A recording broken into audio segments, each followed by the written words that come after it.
Oui, bonjour à vous. Je suis contente de voir que vous êtes encore là. Fait que ça a bien été pour la première partie. On a ouvert le forum avec Guillaume qui nous a fait un petit état des lieux de l'état de la rétention des nouveaux arrivants dans la province du Nouveau-Brunswick. Fait que là, maintenant, on va continuer nos discussions. Puis, je suis très contente d'avoir mes panélistes avec moi.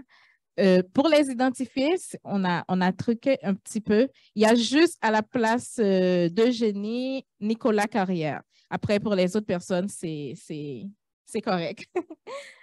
Fait que c'est ça, on va y aller. Pour ce panel, en fait, on s'est dit, oui, on veut parler de la rétention. Puis, comme on l'a vu ce matin avec Guillaume, il y a plusieurs facteurs qui motivent le choix de rester ou de partir de la province.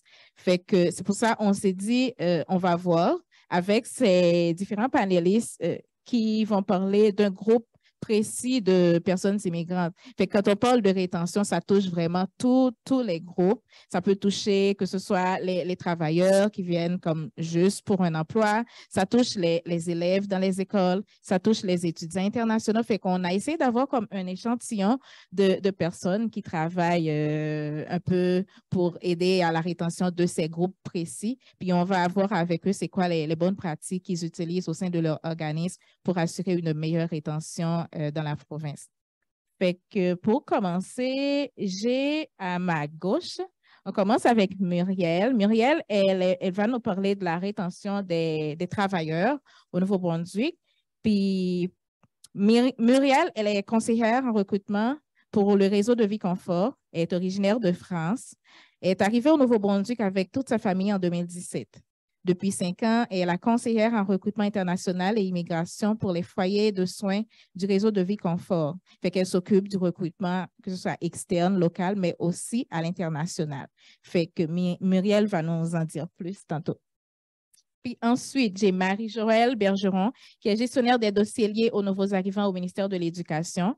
Elle est directrice adjointe de la direction diversité, développement, apprentissage et gestionnaire des dossiers liés aux nouveaux arrivants au sein du secteur francophone du ministère de l'Éducation et du développement de la petite enfance du Nouveau-Brunswick.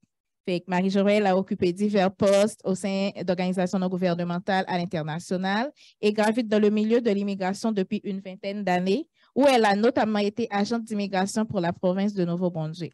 Marie-Joëlle, on est très contente de t'avoir sur ce panel. On continue avec Nicolas.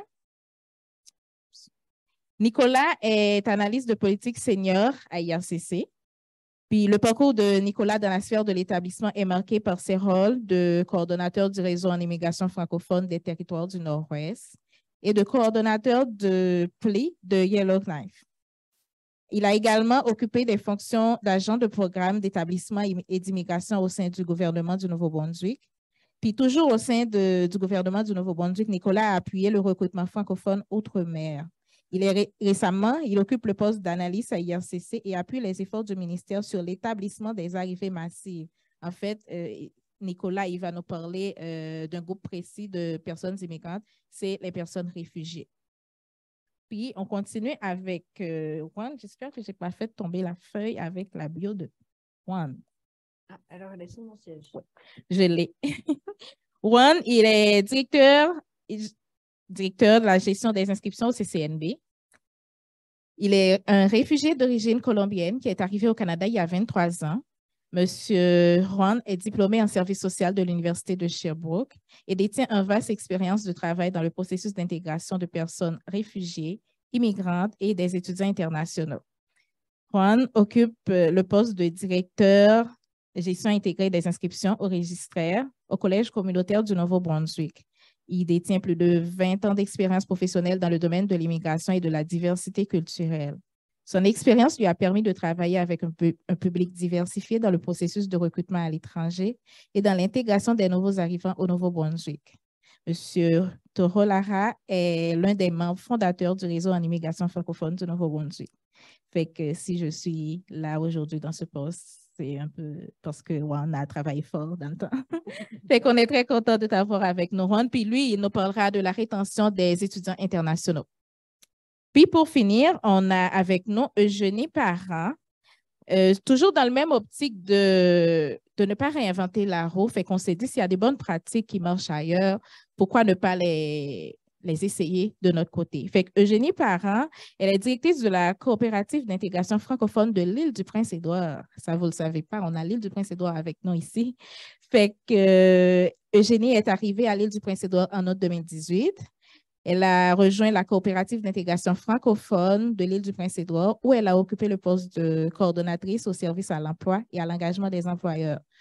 Depuis février 2023, elle occupe le poste de direction par intérim de l'organisme.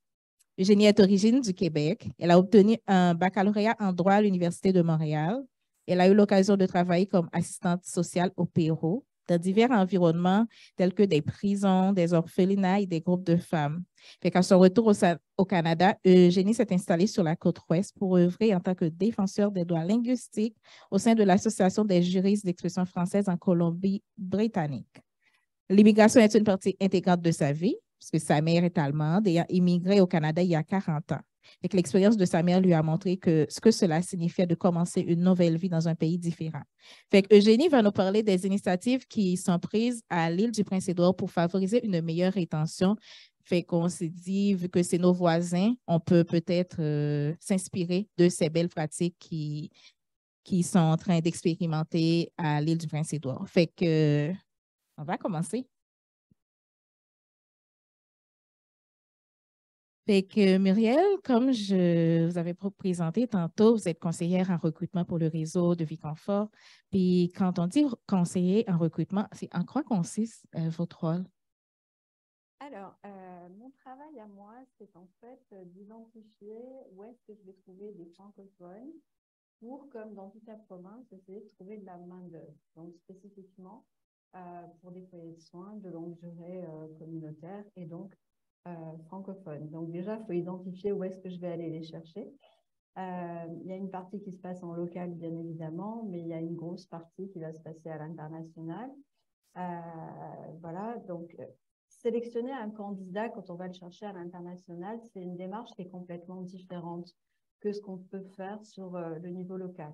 En local, c'est facile, vous avez une fiche de poste, vous avez des questions que vous allez poser, vous allez identifier plusieurs choses, le candidat correspond, on check des références, on passe une entrevue et tout va bien. Quand on part à l'international, on va à la fois chercher des compétences, on va chercher une expérience, on va chercher un transfert de compétences. C'est-à-dire qu'il faut aussi être à même de comprendre le cursus de ces personnes qui viennent de différents pays francophones. Ça prend un peu de temps, mais après, c'est qu'une question d'habitude. Et puis après, pour moi, c'est une analyse d'un candidat, non pas comme un candidat. Un local, le candidat, le profil correspond, vous embauchez. Un candidat à l'international, c'est plutôt une globalité. C'est qui est le candidat, son expérience, bien sûr, est-ce qu'il correspond au poste, mais qu'est-ce qui fait qu'il a les capacités d'adaptation pour venir s'installer et rester?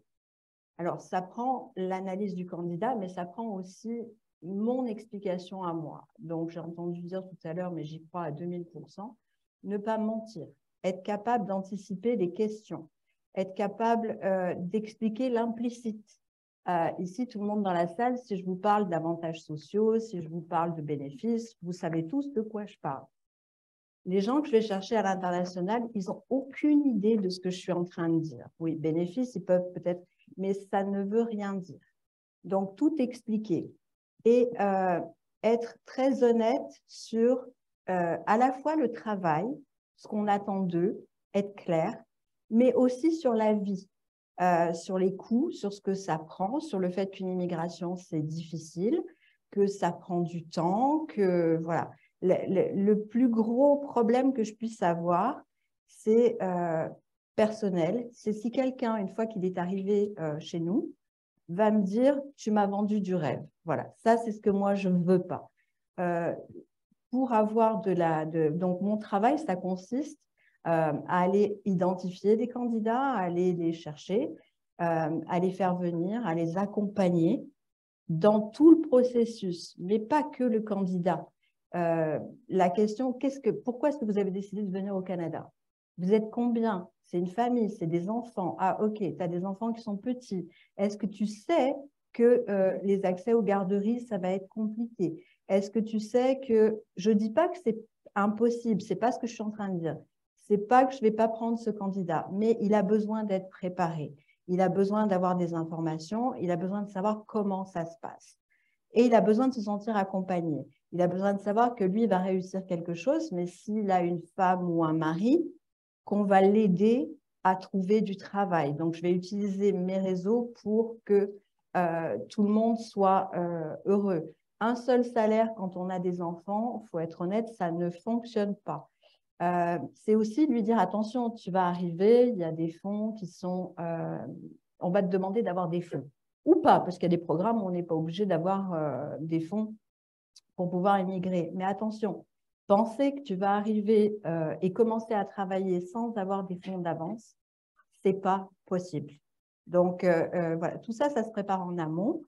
Je regarde mes notes parce que je vieillis beaucoup. Donc, voilà. Donc, c'est vraiment tout ça. Et puis, expliquer qu'il faut de la patience, que tout le monde est à la fois l'employeur et puis les candidats. Tout le monde est super impatient parce que ça ne va jamais assez vite. Expliquer de quoi on a besoin. Voilà. Donc, mon travail, c'est pas prendre un candidat, mais prendre une globalité. Et moi, j'aime dire que j'aime prendre l'humain avant de prendre le candidat. Bien sûr, si le candidat vient rencontrer nos besoins en tant que poste. Ah, ben super, c'est un super beau travail que vous faites. C'est comme vous êtes le miroir du Nouveau-Brunswick à l'extérieur. Fait que vous expliquez vraiment comment ça se passe une fois arrivé. Oh, super.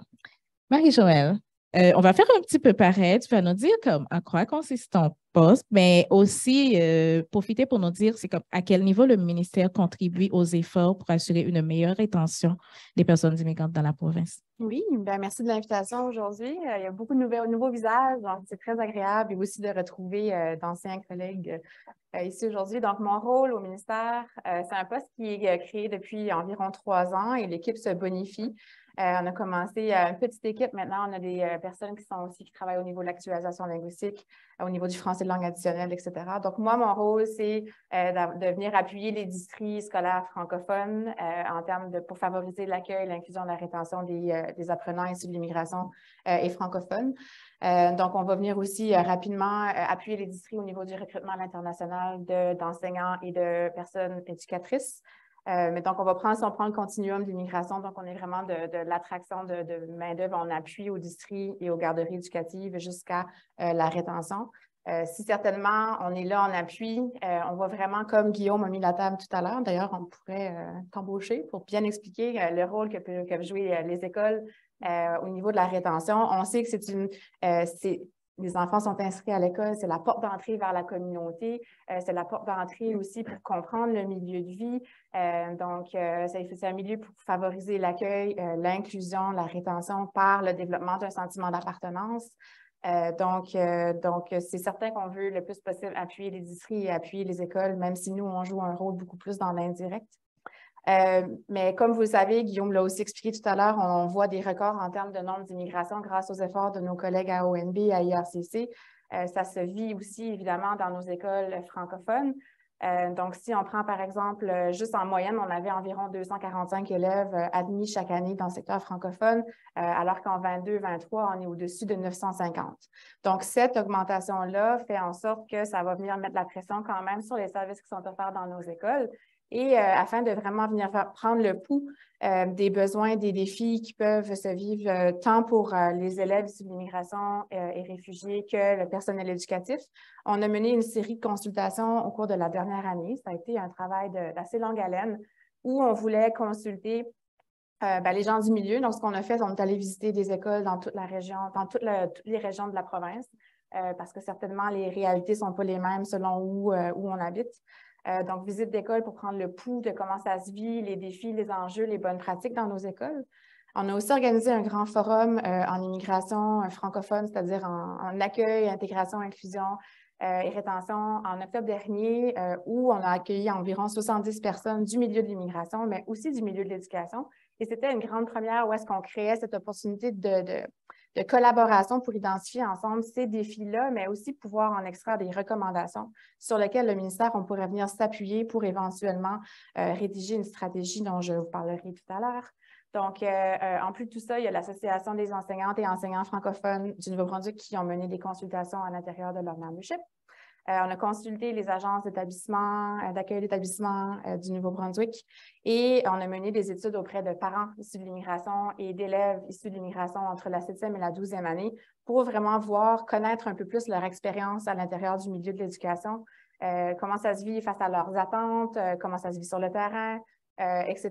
Donc, on a fait ça en collaboration avec le Centre de recherche et de développement en éducation de l'Université de Moncton, le CRDE. Donc, avec tout ça, ça nous a permis de vraiment essayer d'identifier des recommandations suite à toutes ces consultations-là qui ont été menées au cours de la dernière année et qui pourront nécessairement venir appuyer ce qu'on doit faire pour essayer de retenir ces familles qui sont dans nos communautés francophones et dont les enfants sont à l'école. Oui, super, merci. C'est vrai que la rétention des familles, ça passe par la rétention des enfants dans les écoles. Exactement. Fait que c'est super. On continue? Avec Nicolas, on va faire la même chose. Vous allez nous dire en quoi consiste votre poste un peu. Analyse senior à IRCC, qu'est-ce que vous faites? Donc, essentiellement, je travaille pour la Direction générale de l'établissement des arrivées massives. Donc, on vient juste d'être renommé. On avait été créé initialement avec le mandat de réinstallation des Afghans lorsque le Canada avait annoncé là, une cible pour réinstaller 40 000 Afghans. Au fur et à mesure qu'on arrive à notre cible de 40 000 Afghans, il y a d'autres crises, il y a d'autres choses qui se passent. Donc, plus récemment, on a la motion 62 qui appelle pour la réinstallation de 10 000 Ouïghours. Et donc, essentiellement, c'est ce qu'on fait. On est à l'intérieur de l'appareil d'établissement du ministère, mais on regarde à coordonner les efforts d'installation ou de réinstallation de manière massive. Et donc, sous notre direction générale, on a aussi l'équipe Ukraine. Donc, j'imagine que vous avez tous entendu de l'effort qui est déployé pour fournir une protection temporaire à la population ukrainienne. Donc, grosso modo, c'est ce qu'on fait. On coordonne ces efforts-là. Et donc, on peut compter aussi sur l'équipe du directorat des opérations de réinstallation qui collaborent eux-mêmes avec 43 fournisseurs de services du programme d'aide à la réinstallation à l'intérieur du Canada pour justement là, pouvoir réinstaller les gens au Canada, les gens dont le Canada offre la protection, communément ce qu'on qualifie comme étant des réfugiés. Super, merci Nicolas. J'avoue que souvent, quand on parle d'immigration, on entend moins parler de ce groupe de personnes immigrantes. Fait qu'on est très contente de t'avoir. J'ai hâte d'entendre ce que tu as nous dire. C'est du matériel. D'accord. Fait qu'on continue avec Juan. Alors, Juan, tu vas nous dire la même chose. C'est en quoi consiste ton poste. Puis, tu vas en profiter pour nous parler des efforts qui sont faits au CCNB pour assurer la rétention des diplômés. Oui, donc moi, je m'occupe de recrutement, accueil, registraria et admission au CCNB. Tout ça ensemble parce qu'on veut établir un continuum de services qui accompagne l'étudiant avant l'arrivée jusqu'à sa diplomation. Donc, avec mes équipes, on a mis en place un continuum de services. On travaille depuis 2016 à mettre en place un continuum de services basé sur accueil, intégration, rétention. Et puis, durant les 2 ou 3 dernières années, on essaie de bonifier sur la partie préparation avant l'arrivée. Au CCNB, on croit que la rétention, à la fin, c'est la résultante des efforts qui sont développés bien avant que l'étudiant arrive. Donc, on essaie de les préparer avant qu'il arrive, entre autres, à cause que les programmes collégiaux, c'est de 1, 2 ou 3 ans. Et donc, notre étudiant international n'a pas nécessairement le temps de s'exposer à la vie canadienne comme un étudiant universitaire qui peut passer 4, 5, 6 ans à l'université. Donc, on essaie de redoubler les efforts pour que la personne arrive ici. Et ça, c'est la première chose. La deuxième chose, c'est qu'au niveau de la préparation avant l'arrivée, on bénéficie depuis 2016 de l'aide du gouvernement provincial, maintenant par OMB, qui nous permet d'assurer des services attentionnés à l'étudiant. Donc, on a bonifié ces services-là à fur et à mesure. Depuis 2017-2018, on a mis en place un service d'accompagnement pour la résidence permanente. Et selon mon information, on est le seul établissement d'enseignement postsecondaire au Canada qui paye un consultant en immigration pour accompagner tous ces diplômés dans la transition fin de son programme, obtention de la résidence permanente. Et là, je parle de la partie légale, la partie immigration et immigration seulement. Et depuis les 2 dernières années, on a commencé à offrir des cours d'anglais avant l'arrivée. Donc, aussitôt que l'étudiant nous dit « mon permis d'études a été approuvé », les centres d'apprentissage de langue lui envoient l'information pour que la personne, à partir de son pays d'origine, commence à apprendre l'anglais. Pourquoi apprendre l'anglais si on va enseigner français? Parce qu'on veut que cet étudiant-là, lorsqu'il sera diplômé, qu'en plus d'avoir un diplôme, il soit mieux outillé aussi avec la partie linguistique pour favoriser la rétention. Donc, en grande ligne, c'est ça qu'on fait pour favoriser la rétention. Je terminerai en disant que dans les 2 dernières années, on a 2 postes stratégiques qui ont été ajoutés au CCMB. Le premier, c'est un conseiller en équité, diversité et inclusion qui essaye de nous aider, toute l'organisation à cheminer. Et je ne parle pas seulement d'étudiants internationaux, mais c'est toute la diversité. Et puis, la dernière année, on a une nouvelle embauche. C'est un conseiller stratégique en rétention du talent international qui va nous aider à redoubler les efforts pour retenir les diplômés internationaux dans la province. Merveilleux, c'est super. Puis moi, ce que je retiens, c'est que le processus d'aider à retenir les étudiants, ça commence une fois qu'ils ont reçu l'admission. Fait que ça commence avant même qu'ils quittent leur pays d'origine. C'est super. Eugénie, t'es prête? OK, fait que toi, ce sera à ton tour de nous parler un peu des défis de rétention parce qu'on sait que l'île du Prince-Édouard a connu des défis de rétention. Puis tu peux nous en dire plus là, de ces défis? Oui, avec plaisir. Je veux dire la même remarque que Marie-Joëlle. Merci de l'invitation.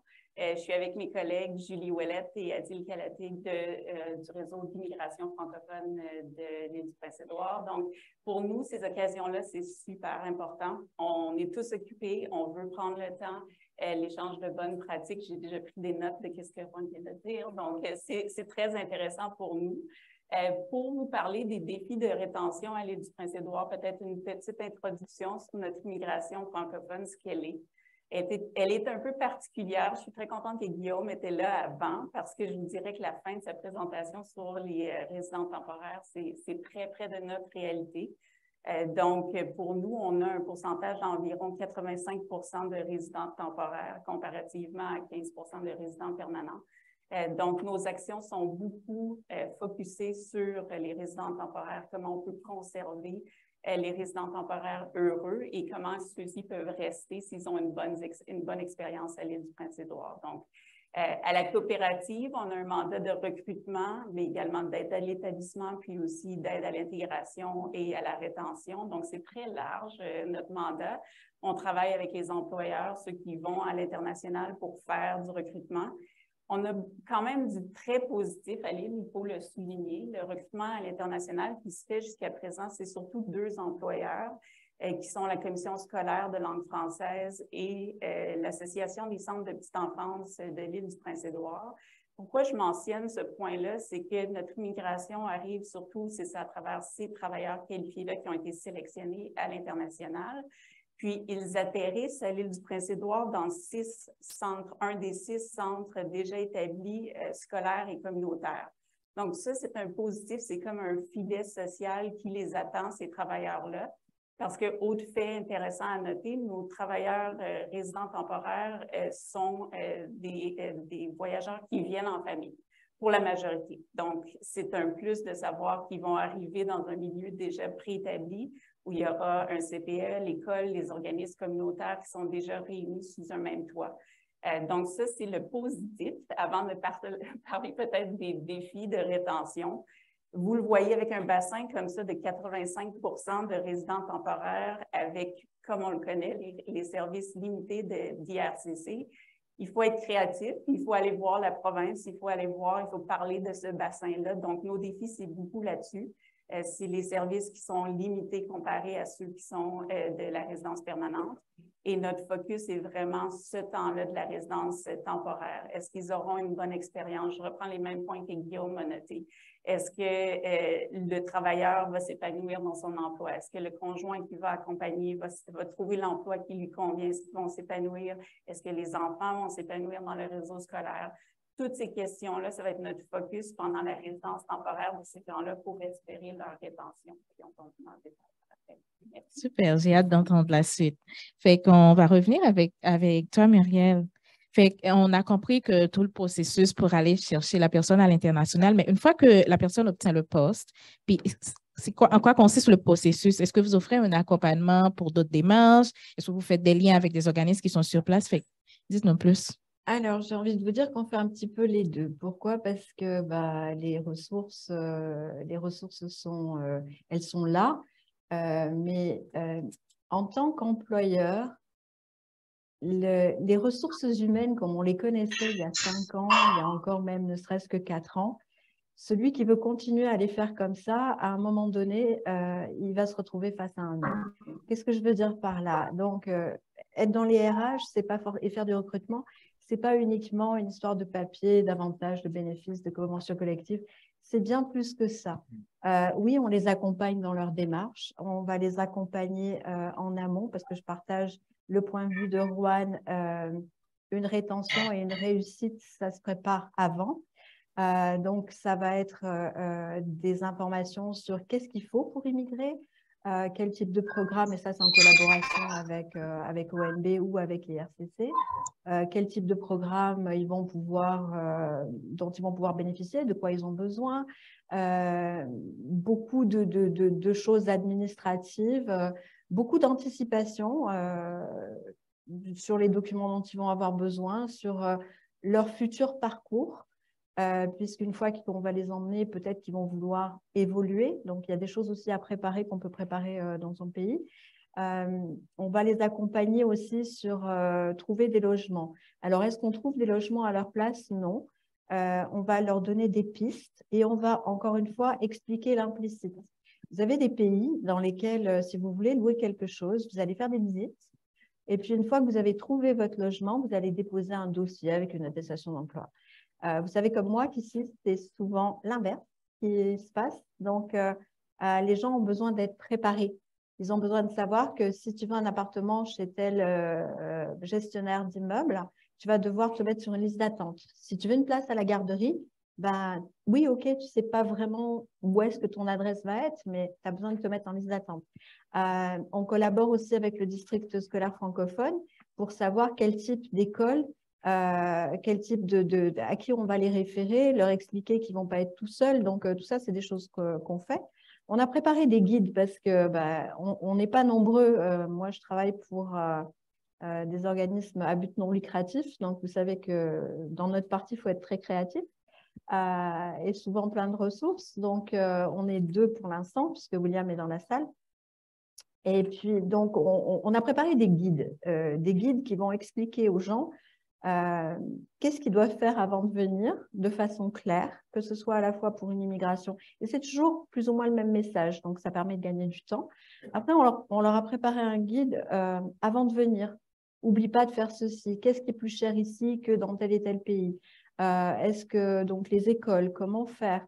Mais c'est vraiment un guide clé en main. C'est pas je te donne de l'information et puis, elle est là, débrouille-toi. C'est OK, si tu veux faire ça, essaye d'aller sur tel site, contacte telle personne, fais telle chose.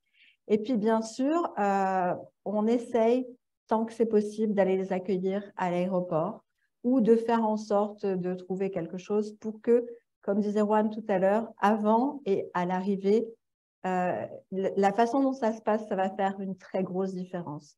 Encore une fois, on n'est pas des grosses structures, on n'est que 2. Parfois, c'est possible, parfois, ce n'est pas possible, mais on essaye d'être créatif sur les ressources auxquelles on peut avoir besoin. Et puis, bien sûr, quand les gens arrivent, et même en amont, on les adresse, on a la chance d'avoir le CAFI par chez nous. Donc, on les adresse au CAFI qui va les prendre en charge dans plusieurs activités. En tant qu'employeur aussi, on collabore avec le CAFI, c'est-à-dire que le CAFI peut venir chez nous dans nos locaux pour rencontrer nos employés. Ça facilite beaucoup les choses parce que souvent, un employé, sa priorité, c'est de payer ses factures, c'est de travailler, c'est d'avancer. Sauf que ça ne coïncide pas forcément avec les horaires d'ouverture, avec des choses comme ça. Donc, être capable d'offrir ce petit plus, c'est ce que ça met en place. Et pour finir, on a mis en place à la fois au niveau de l'orientation générale des nouveaux employés, pas uniquement des gens qui arrivent de l'étranger, une session qui va durer une petite heure sur les différences culturelles. Expliquer le langage, expliquer les barrières. Moi, je fais rigoler tout le monde, mais il y a des expressions qui sont très particulières. Je veux dire, moi, la première fois qu'on m'a dit qu'on aimait mes culottes, mes pantalons, je me demandais ce qu'on me demandait parce que mon ancien chez moi, une culotte, c'est pas ça du tout, c'est des bobettes. Donc, voilà. Donc, je me disais, mais pourquoi on parle comme ça? Donc, expliquer ce genre de choses, expliquer la culture, expliquer les échanges, mais pas uniquement aux nouveaux arrivants. Expliquer, vous le savez peut-être, mais il y a des pays d'Afrique noire où, par respect, on ne va pas regarder les gens dans les yeux. Alors, ça peut mal passer avec un gestionnaire. Alors que si on explique, il y en a pour 2 petites minutes. Oui, c'est chronophage. Oui, ça prend du temps. Oui, c'est beaucoup d'encadrement au départ. Mais c'est pour un énorme résultat sur la fin. Donc, on a mis ça en place, qui est obligatoire dans les sessions d'orientation. Et une fois par mois, on a 1 heure de conversation ouverte. Donc, on est dans une salle, ça peut être moi, ça peut être William, où les gens, et encore une fois, pas uniquement les nouveaux arrivants, peuvent venir discuter avec nous des défis qu'ils peuvent éventuellement rencontrer. Quand je dis défis, ce n'est pas que sur le travail. Ça peut être des défis au niveau des enfants. Il y en a qui me disent, mon fils veut faire du foot, c'est-à-dire du soccer. Qu'est-ce que je fais? OK. Ou j'ai besoin d'épices, j'ai besoin de ceci, ça va, mais ça couvre des choses qui sont… ça prend 1 heure. Alors, je ne vous dis pas qu'il y a foule, parce que les gens hésitent beaucoup, parce que ils se disent qu'ils sont chanceux d'être là. Donc, ils ne veulent pas trop. Mais au fur et à mesure qu'une fois par mois, on se tient à notre rythme, on voit de plus en plus de personnes. Et la semaine multiculturelle, 1 fois par an, c'est quelque chose qui fait une grosse différence parce que c'est tous nos gens qui viennent d'ailleurs, mais aussi nos gens locaux qui vont préparer de la nourriture, qui vont ramener des tambours, des danses, des choses, et ça se passe sur 1 semaine. Ce n'est pas toute la journée, c'est sûr, mais ça permet à tout le monde, sur quelque chose qu'on partage tous, c'est-à-dire la nourriture, et qu'on apprécie tous, de créer des liens et de créer des ponts, d'éduquer les 2 côtés. Parce que si on veut intégrer les gens, c'est facile, mais pour moi, les inclure, c'est beaucoup plus difficile. Donc, si les gens se retrouvent, les gens discutent et échangent, alors là, on arrive à quelque chose de plus évolué. On modifie nos stratégies tout le temps parce qu'on apprend tout le temps, et à la fois sur les gens qu'on va embaucher et sur notre façon de faire. Donc, il faut être flexible, il faut s'adapter, il ne faut pas être rigide et il faut être capable de bouger assez rapidement. Et bien sûr, avoir de la bonne volonté, mais ça, je pense qu'ici, au Nouveau-Brunswick, tout le monde en a. Oui, c'est vrai ça. Oh, merci beaucoup. C'est vraiment de bonnes pratiques. Puis je sais qu'il y a d'autres employeurs dans la salle qui vont peut-être venir te poser des questions après, là, parce que… ouais.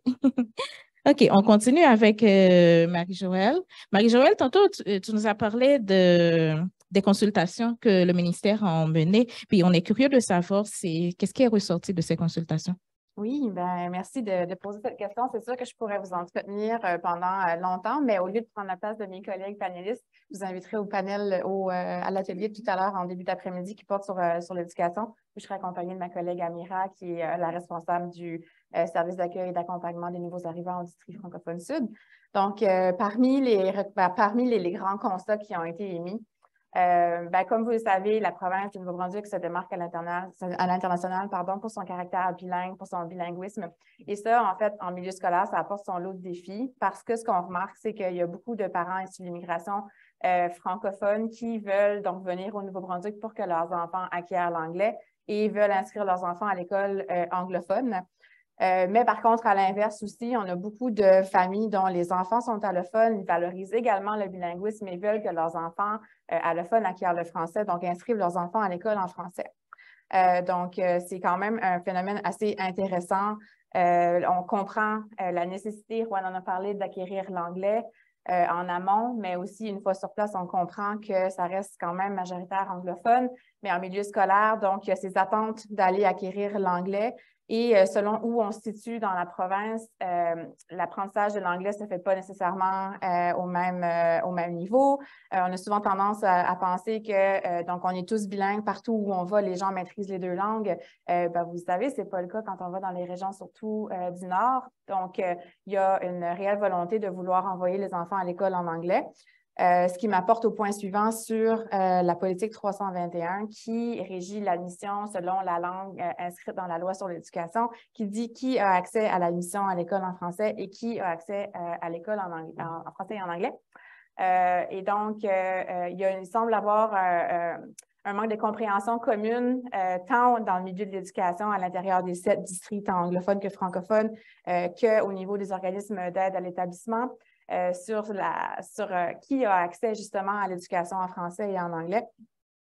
Donc, ça, c'est un des enjeux qui est quand même assez perceptible en ce moment.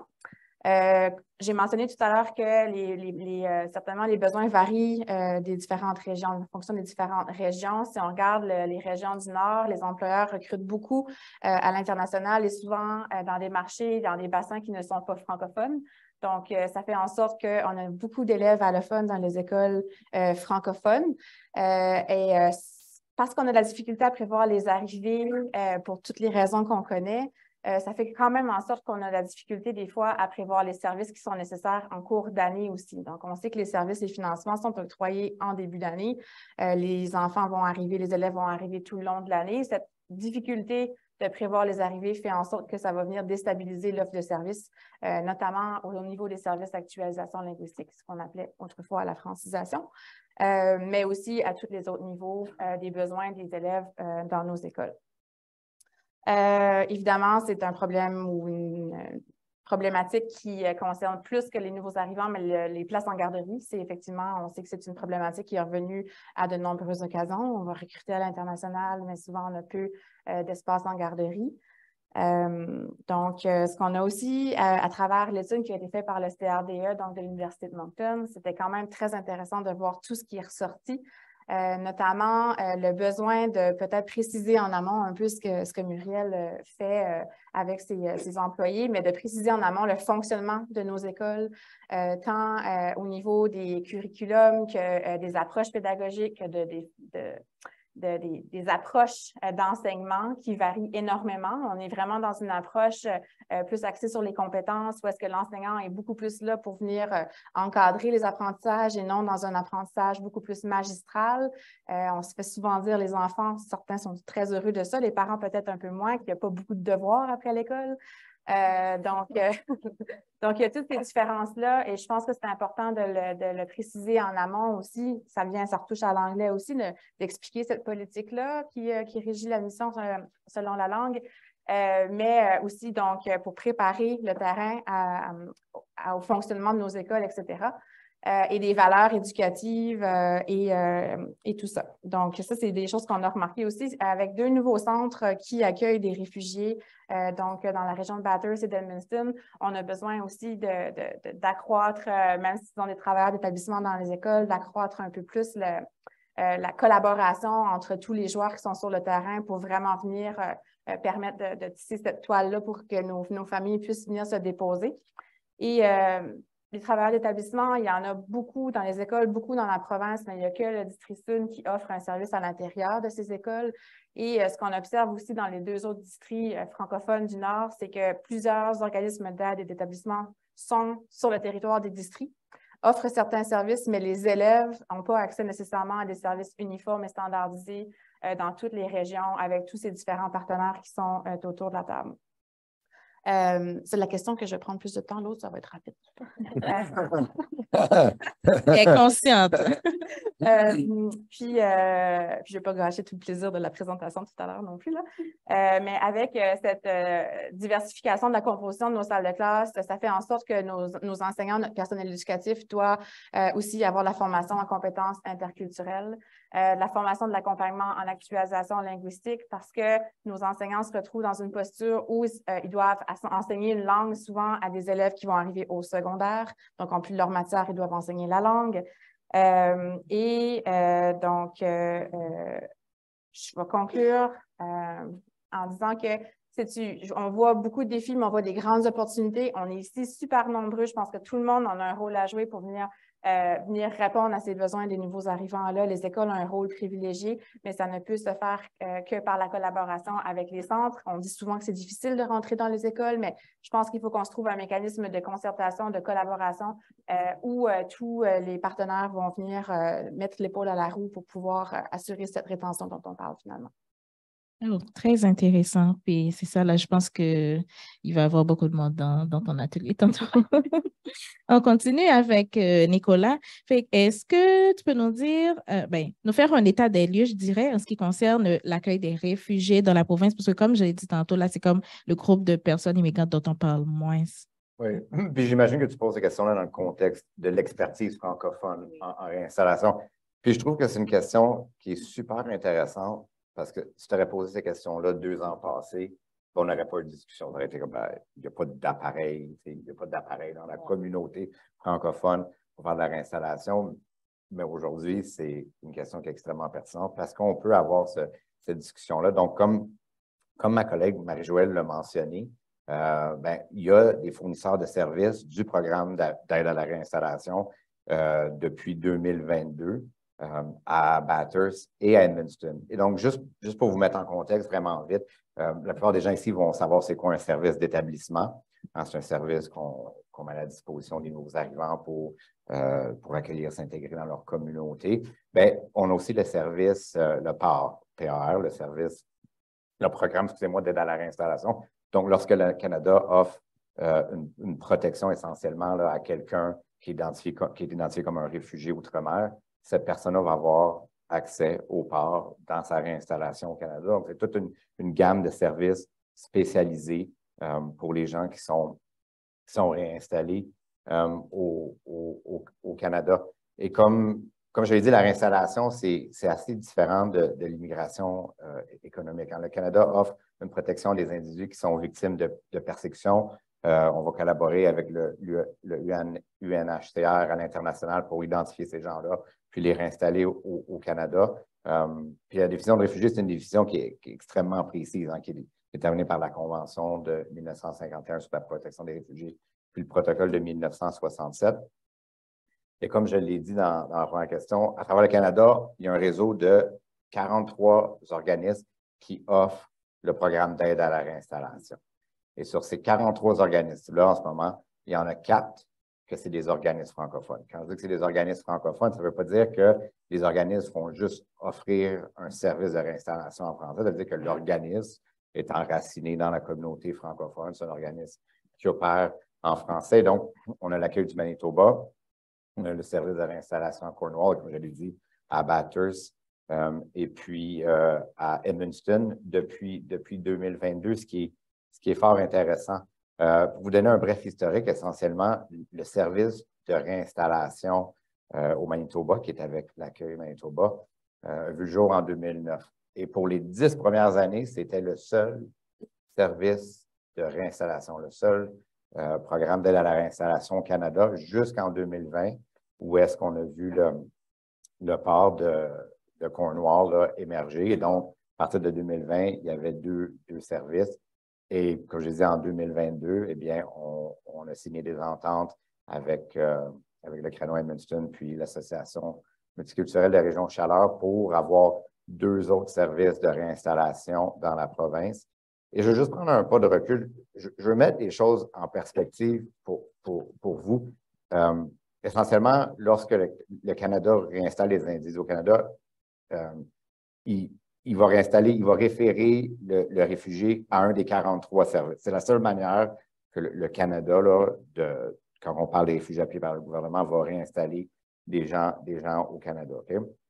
Puis, avec les 2 nouveaux ports, à Bathurst et Edmundston, mais le Nouveau-Brunswick a 5 programmes d'aide à la réinstallation. 5 pour le Nouveau-Brunswick. Évidemment, quand on regarde les 3 autres provinces de la région atlantique, ils en ont un chacun, mais le Nouveau-Brunswick a plus de capacité de services de réinstallation que le Manitoba, que le Saskatchewan, et a la même capacité que l'Alberta. Je veux juste que ça mijote chez vous un peu le fait que le Nouveau-Brunswick, au Canada en tant que province, est vraiment haut placé en termes de capacité de réinstallation des réfugiés. Je vais laisser ça avec vous un peu, mais peut-être pour vous donner quelques données là, pour faire l'état des lieux. Donc, on vient de fermer la première année de service de ces 2 ports-là. En fait, première année d'entente de contribution, mais si je ne me trompe pas, on a seulement commencé à réinstaller des réfugiés dans la région de Bathurst et Edmundston à partir de juillet. Donc, techniquement, même pas avec 1 an d'opération, il y a 130 clients en tout qui ont été référés à Bathurst et Edmundston. 130 clients en moins d'1 an. C'est quand même énorme. Puis, juste vous rappeler, on ne parle pas ici d'immigrants économiques quand ils viennent, qui ont un projet d'immigration, qui viennent s'installer. On parle de gens qui ont été victimes de persécutions, qui arrivent avec pas grand-chose.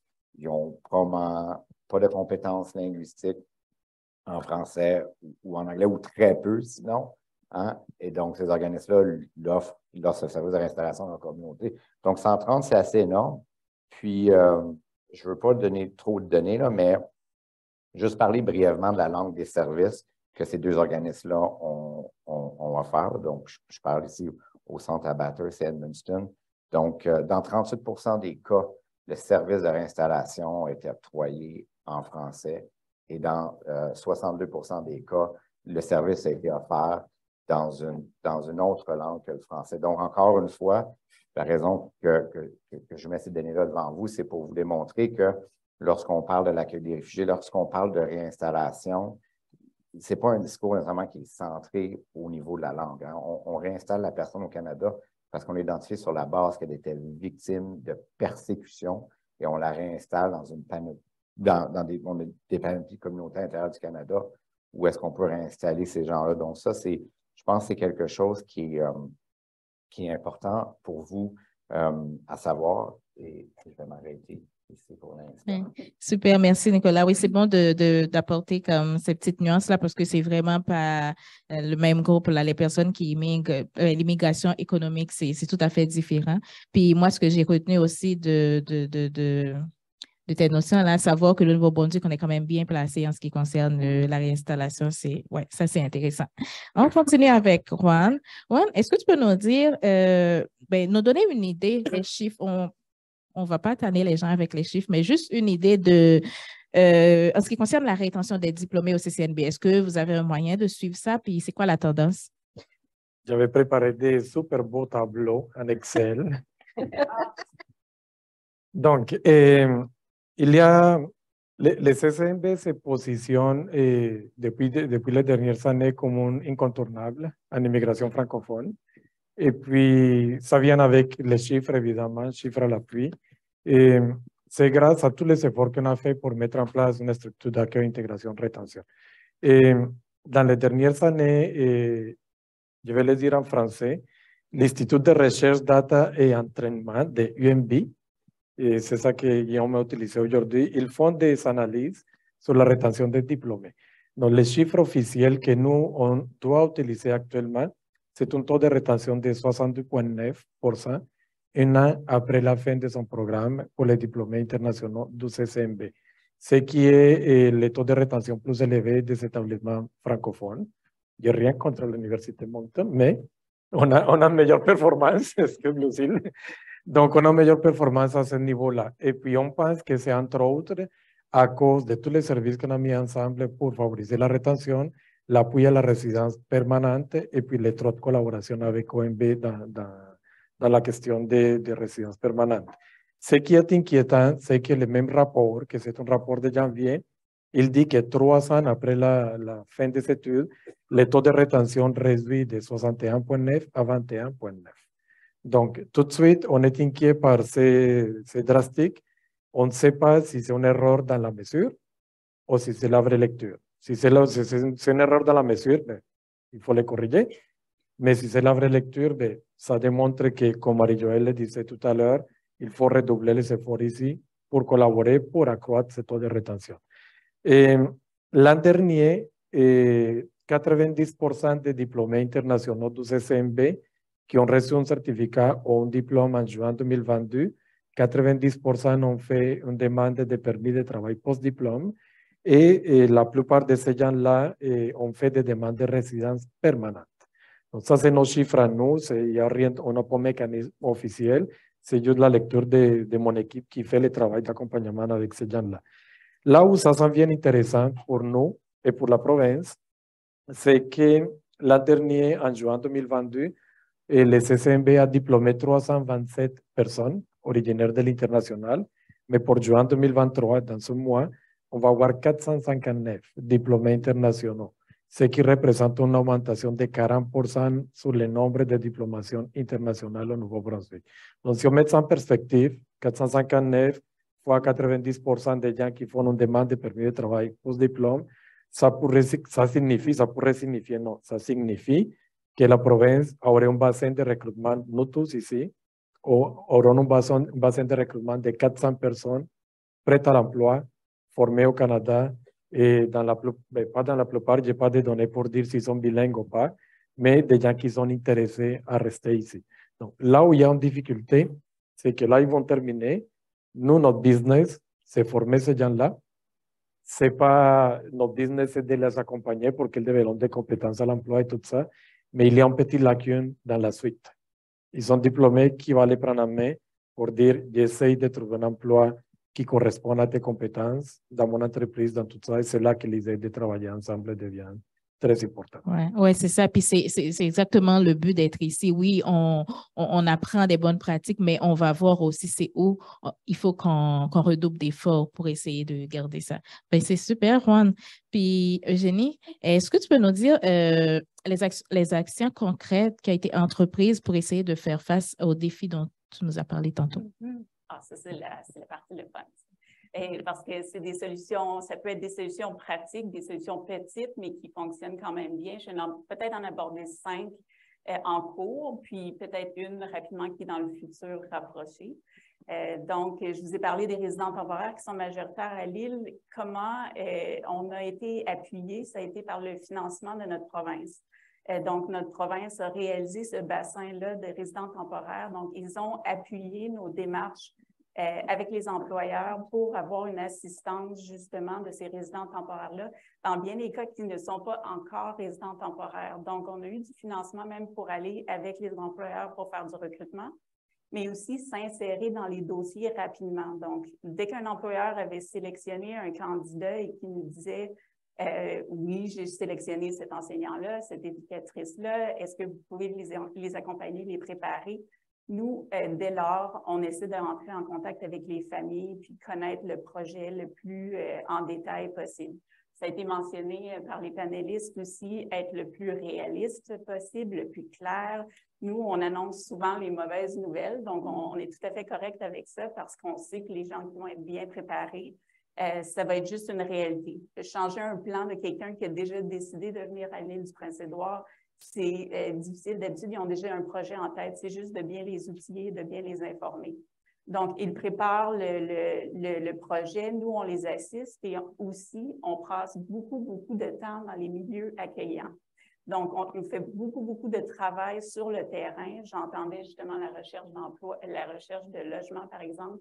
On va dans les petites communautés, on rencontre les municipalités, on va rencontrer également les propriétaires d'immeubles, on explique qui s'en vient, qui seront les familles qui vont inclure les nouvelles communautés, les communautés dont je vous parlais un peu partout à l'île. Donc, les milieux accueillants, oui, c'est l'école, oui, c'est le milieu du travail, mais c'est aussi les communautés, les petits coins, donc où les propriétaires de logements, par exemple, c'est des petites pratiques, mais qui payent énormément. Je pense qu'il y a beaucoup de sensibilisation.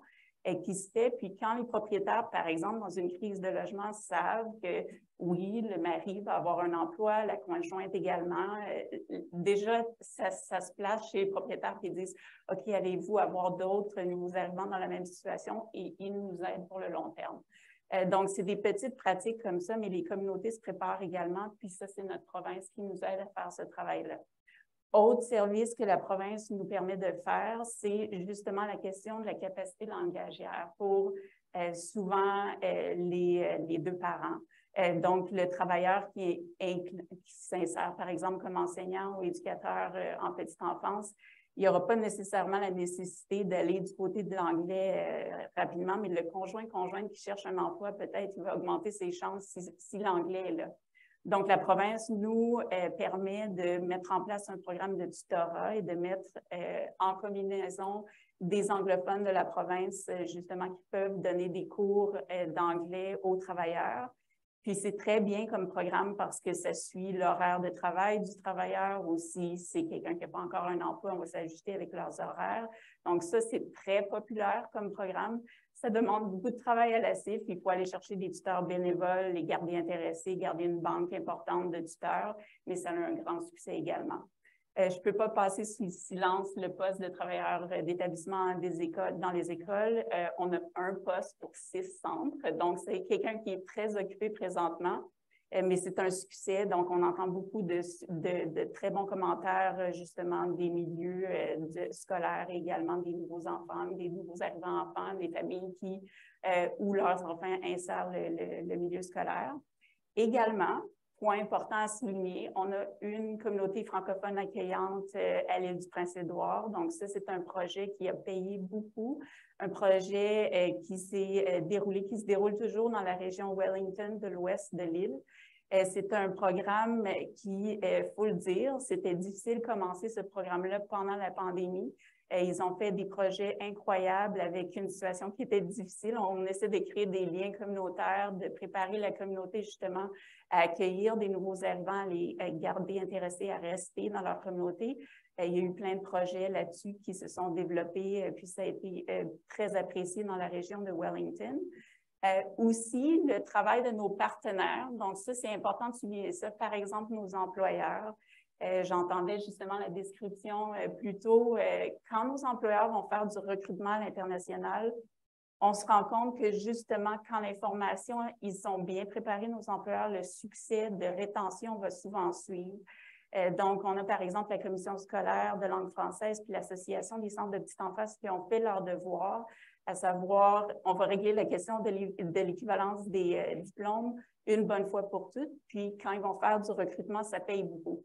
Parce que le candidat sait que justement, ils vont être retenus, ça va se faire vite, le recrutement, puis la personne va pouvoir déjà commencer le projet de s'installer à l'île. Qu'est-ce que ça veut dire? Donc, les employeurs sont très, ils ont un succès du côté du recrutement à l'international. Donc, ça, c'est des mesures qui ont été faites par le passé. Puis aussi, il y a un employeur qui a même créé un poste qui est recrutement et rétention.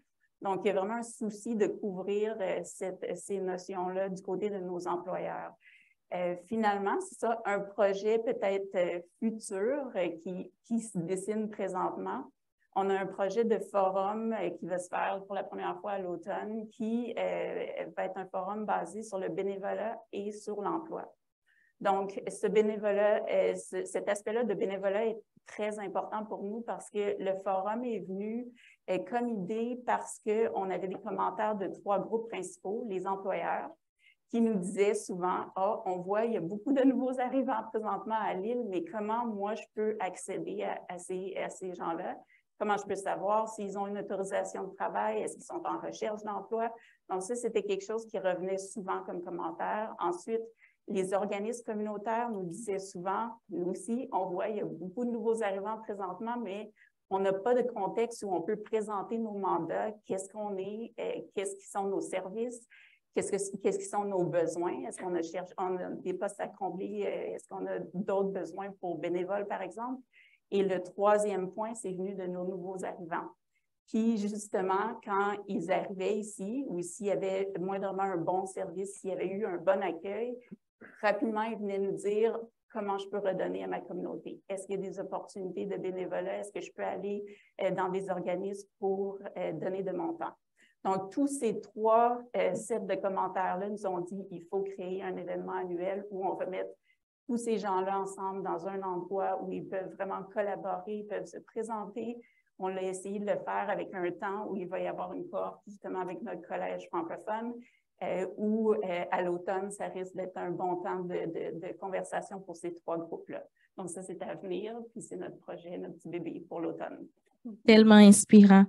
Je vois l'heure qui me fait la guerre. On va essayer d'y aller. Ouais, on va essayer d'y aller plus vite pour le reste. Fait que Muriel, je vais comme combiner deux questions. Juste, tu peux nous dire, comme nous donner une idée des chiffres. Là, c'est comme combien de personnes vous recrutez par année, puis nous donner une idée du taux de rétention, vite. Puis après, vous pouvez répondre à la question sur, en vous basant sur vos expériences avec les personnes que vous recrutez à l'international, quels sont selon vous les facteurs qui jouent un rôle majeur dans le choix de rester ou de partir de la province? OK, alors vite fait les chiffres, juste pour vous donner une idée, en 2022, on était à 30 embauches à l'étranger. En 2023, depuis le mois de janvier, on est à 65. Donc, depuis 4 ans, sur nos foyers principaux chez Diac Moncton, plus de 50% de nos employés sont des gens d'origine multiculturelle et de nouveaux arrivants. Et notre taux de rétention, on l'estime à entre 80 et 85%. Ah, mais c'est super, ça. Voilà. On travaille fort. On ne doute pas, Muriel. C'est vrai que nous, on a bonifié notre équipe avec William, qui est aussi en charge principalement de la rétention, mais aussi du recrutement. Pour finir avec le reste de ta question, qu'est-ce qui fait que les gens vont choisir de rester? On en revient toujours à la même chose et on dit tous la même chose. Avoir préparé en amont, savoir à quoi s'attendre, à la fois au niveau de la réalité de la vie des communautés, que les deux parties aient du travail. Ça, c'est juste pas possible si vous avez une famille. Voilà. Et on a un rôle à jouer dans ça. Et je pense que le plus gros de la rétention, c'est aussi la communauté et la solitude. Alors, c'est bien parce qu'on a, on a beaucoup de services d'établissement qui vont nous aider sur ces sentiments de solitude. C'est aussi à nous, employeurs, comme je disais tout à l'heure, les RH, c'est plus que c'était. On doit s'impliquer dans ce genre de choses et donner cette information et être capable de prendre le pouls, être capable de savoir qu'un nouvel arrivant, il a une lune de miel et puis il commence à descendre petit à petit, puis il va arriver en bas et puis il va remonter. Mais que sa famille n'est peut-être pas au même niveau et qu'un employé qui est heureux, mais ses enfants ne le sont pas, d'où l'importance de collaborer aussi avec les écoles. Et à un moment donné, il y a quelque chose qui n'y aura pas et on n'aura pas la rétention au bout. Donc, c'est une mise à bout de plein de choses. Et puis, moi, je dis que c'est aussi l'implication dans la communauté. Donc, moi, j'en fais beaucoup pour mes nouveaux arrivants parce que je le fais par choix, parce que je veux rendre à ma communauté. Mais par contre, une fois que je l'ai fait, je leur demande de faire la même chose pour la prochaine personne qui va arriver. Et ça, c'est exponentiel parce que j'ai que 2 mains, mon mari aussi. Donc, on n'est pas démultipliés. Donc, encore une fois, but non lucratif, donc soyons créatifs. Et du coup, si moi, à chaque fois que j'accueille quelqu'un, il va le donner à quelqu'un d'autre, automatiquement, ça fait une grosse bulle. Ça peut être emmener quelqu'un faire les courses, ça peut être donner des informations ou simplement partager un repas ou un café, parce que des fois, c'est tout ça que ça prend. Et puis, ça permet aussi, on a essayé de le faire au niveau du personnel local, parce que ça permet d'échanger sur les pratiques des cultures et de se découvrir. Ça prend un petit peu plus de temps, mais ça se fait. Mais par contre, il faut être patient. Après, quand c'est de nouveaux arrivants entre eux, ça fonctionne quand même relativement bien. Je sais que tu es prise par le temps. Reconnaître l'expérience passée des gens. Reconnaître qu'ils avaient une vie avant d'arriver au Nouveau-Brunswick, ils avaient des capacités, ils avaient des compétences, ils avaient des diplômes. Alors moi, je leur dis toujours, vous arrivez là, vous allez devoir… Ce serait suicidaire de penser que la première année, vous pouvez tout faire en même temps. Ça ne marche pas. Par contre, il y a des programmes qui existent, donc avec le CCNB, avec l'université, avec peu importe quoi. Il y a des choses qui existent pour vous faire avancer. Parce que peu importe le pays d'où vous venez, à un moment donné, vous voulez être en sécurité, avoir un toit sur la tête et vous voulez avoir de la reconnaissance et vous voulez pouvoir avancer. Donc, expliquer que oui, tu vas arriver, tu vas reculer un petit peu, mais c'est pour mieux avancer. Et tu ne recules pas, c'est jamais du temps perdu. C'est du temps où tu vas apprendre plein de nouvelles choses. Donc, après, tu pourras te remettre en selle et avancer. Ça, c'est important de dire dès le départ. Voilà, donc, ce qui ferait... Moi, je dis toujours qu'on est tous à chercher des employés. Vrai, tout le monde en cherche. Moi, mon rêve, ce serait d'avoir quelqu'un, parce que malheureusement, moi, je n'ai pas le temps, d'avoir à un moment donné une banque de données de tous les emplois qu'on a dans la même région. Comme ça nous simplifierait la vie de matcher directement les conjoints, de pouvoir faire tout ça en utilisant des réseaux un petit peu plus grands. Voilà. Et puis, bien sûr, ne pas hésiter à les envoyer vers des services d'établissement. Donc, pour nous, c'est le CAFI, parce que oui, ça fait une différence. Oui, il y a plein de choses qui peuvent faire qu'on obtient plus de rétention. Mais le mot de la fin, c'est prenez les choses comme un groupe. Ce n'est pas un candidat. C'est une entité, c'est une famille, c'est des humains et c'est des gens qui ont des besoins. Super, merci beaucoup, Myriam. Oui, merci. Marie-Joëlle, on va faire pareil. Tu nous as parlé des consultations, tu nous as parlé de ce qui est ressorti de ces consultations, mais maintenant, c'est quoi les actions qui sont mises en place pour répondre à ces défis que vous avez constatés lors des consultations? Oui, tout à fait. Juste avant, là, il y a un point essentiel que je n'ai pas précisé, puis qui est absolument, absolument important, mais il était trop écrit petit dans mon petit cahier. Et je voudrais mentionner, en fait, puis ça a un lien avec la rétention, c'est que il faut absolument que les élèves, comme on parle de la diversification de la composition de nos salles de classe, il faut que les élèves se voient à l'intérieur des écoles, il faut qu'ils se voient à l'intérieur du personnel éducatif, qu'ils se voient dans les activités pédagogiques, dans nos programmes d'études, etc. Donc, pour assurer la rétention, il faut qu'ils se retrouvent à l'intérieur de nos écoles. Donc, je voulais juste préciser cet élément absolument essentiel qui était écrit trop petit. Pour répondre à ta question, Myriam, donc, ces consultations-là venaient mettre la table pour la rédaction d'une stratégie en matière d'attraction et de rétention des personnes apprenantes issues de l'immigration au sein du milieu éducatif francophone. C'est le titre le plus court avec lequel je suis arrivée. Cette stratégie-là recoupe l'état des lieux, les constats qu'on a faits. On a aussi listé une série de recommandations en lien avec ces constats-là. Et on a développé un cadre logique axé sur les résultats qui comprend 3 grands axes. Donc, on a l'axe d'attraction, l'axe renforcement des capacités et mobilisation des partenaires. Donc, vous tous, je vous regarde tous une. Et l'axe de rétention. Donc, on a à l'intérieur de ce cadre-là. Mais ce qu'il faut comprendre, c'est que la stratégie, comme les consultations ont été menées auprès de divers partenaires, elle n'appartient pas uniquement au ministère. C'est une stratégie, disons, collective qui appartient autant aux districts scolaires, aux écoles, au ministère qu'aux partenaires avec qui on collabore et qui ont aussi un rôle à jouer pour assurer cette rétention de nos élèves.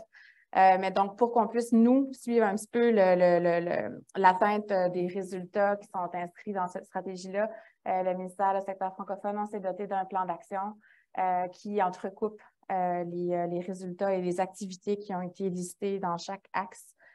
Donc, on est en train de finaliser ce beau et exhaustif travail où vous serez sans doute appelés aussi éventuellement à collaborer pour sa mise en œuvre parce que, encore, je le dis, c'est un travail collectif, puis c'est ensemble qu'on se doit de venir supporter les écoles qui accueillent, puis qu'ensemble, on puisse vraiment venir, j'aime beaucoup l'image de tisser cette toile-là pour que nos familles puissent venir se déposer dans nos communautés francophones.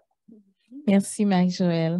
Puis, Nicolas, un peu pareil comme Marie-Joëlle, parlez-nous des mesures mises en place par IRCC pour favoriser une meilleure rétention des personnes réfugiées. Bien, comme j'ai déjà mentionné, une chose qu'IRCC a faite, c'est qu'en 2022, on a doublé la capacité de services de réinstallation en français avec les 2 centres à Bathurst et Edmundston. Puis on entame la 2e année de service. Donc, c'est très difficile de pouvoir parler de tendances, pouvoir présenter des données. On est au début, hein, c'est une expertise qui est assez jeune. À ce point-là, l'année dernière, 2022, Statistique Canada a publié un rapport sur la rétention des réfugiés, un rapport qui est très intéressant Mais il y a deux faits qui appuient ce que je dis, c'est qu'au travers de leur recherche, Statistique Canada ont découvert que ben, la rétention va être favorisée lorsqu'il y a un niveau élevé de réinstallation en groupe. Ce que ça veut dire, c'est essentiellement plus que de réfugiés réinstallés dans une communauté, plus que la réinstallation va être meilleure. Et l'autre aspect que Statistique Canada a identifié au travers de ses recherches, c'est que essentiellement les villes où il y avait des fournisseurs de services du sport en activité depuis plus de 10 ans étaient associés à un taux de rétention supérieur. Ce que ça veut dire, c'est qu'une fois qu'un programme d'aide à la réinstallation est actif depuis 10 ans, c'est là qu'on commence à voir une différence en termes de rétention. Donc, pour dire encore, on est à la première année, ça va être difficile de dire qu'est-ce qui fonctionne, qu'est-ce qui ne fonctionne pas. Puis en même temps, je suis un analyste, hein, mon terrain d'activité, c'est un cubicule, 6 pieds par 6 pieds. Mais moi, je vous encourage à aller parler avec les fournisseurs de services, hein, de Batters Edmundston. On a Normand qui est ici. Moi, j'adore toujours discuter avec Normand. Il est mieux placé que moi pour vous expliquer c'est quoi les défis, qu'est-ce qui fonctionne bien, qu'est-ce qui ne fonctionne pas, où sont les défis en termes de rétention. Donc, ça, d'emblée, c'est quelque chose que je veux vous encourager à faire. Aller parler aux deux fournisseurs de services francophones du programme d'aide à la réinstallation. Vous allez avoir une discussion fascinante, je vous le promets. Mais une chose qui est importante pour tout le monde de retenir ici, c'est qu'un port, lorsqu'il y a un port dans une communauté, c'est une opportunité unique pour cette communauté-là. Et donc, dans le cas d'Edmundston et Bathurst, pour la communauté francophone, de collaborer à un effort humanitaire. Hein, cet effort humanitaire-là, d'offrir une protection à ceux qui sont victimes de persécution. Si vous êtes une communauté au Canada, vous n'avez pas de port et vous dites « nous, on veut accueillir des réfugiés », ça va pas se passer. Il y a d'autres volets, il y a d'autres projets, mais on en a entier dont je discute aujourd'hui, les réfugiés qui sont installés par le gouvernement, ça ne se passera pas. Mais lorsque vous avez un port, automatiquement, vous êtes inclus dans ce projet de société-là, cet effort humanitaire-là de réinstaller des gens qui sont victimes de persécution. Et c'est plus juste un effort à l'intérieur de la communauté francophone, on parle d'un effort pan-canadien. Lorsque vous regardez les nouvelles, vous voyez qu'on déploie des ressources, des efforts pour installer des Afghans au Canada. C'est constamment dans les nouvelles, des Afghans qui veulent venir, qui sont pris au Pakistan, qui sont pris en Grèce. Mais lorsque vous avez un port dans votre communauté, ces nouvelles-là deviennent importantes pour vous parce que vous faites partie de ça. Maintenant, à Bathurst et Edmundston, il y a des Afghans qui résident dans ces communautés-là parce que ces communautés-là font partie de cet effort humanitaire-là de réinstallation. L'autre chose que je veux mentionner aussi, c'est que la réinstallation, ça reste quand même une sphère qui est peu apprivoisée par les communautés francophones, pas juste au Nouveau-Brunswick, à la grandeur du Canada. Puis ça, c'est un peu normal, comme je l'ai mentionné, la réinstallation, l'expertise francophone en réinstallation, c'est une expertise qui est assez jeune. Mais aussi, je dirais, l'aspect principal, c'est que l'immigration francophone, c'est quelque chose qui est enraciné dans le volet économique de notre système d'immigration. Ce n'est pas un discours qui est enraciné nécessairement dans l'effort de réinstallation dont je discute. Donc, évidemment, les communautés sont principalement là, engagées dans cette dynamique-là du volet d'immigration économique. Et puis, comme je l'ai dit, je veux pas parler du volet opérationnel de la réinstallation. Je vous encourage à aller voir les fournisseurs de services. Mais comme, tu sais, aujourd'hui, on est ici avec des gens de la communauté, des membres du RIF et qu'on est à un endroit où est-ce qu'on fait des réflexions, on fait de la concertation. Je pense qu'une chose que je voudrais faire avec vous, c'est peut-être vous donner un début de réflexion juste en vous posant des questions. Évidemment, c'est toutes des questions auxquelles je n'ai pas les réponses, puis ce n'est pas à moi d'avoir les réponses, mais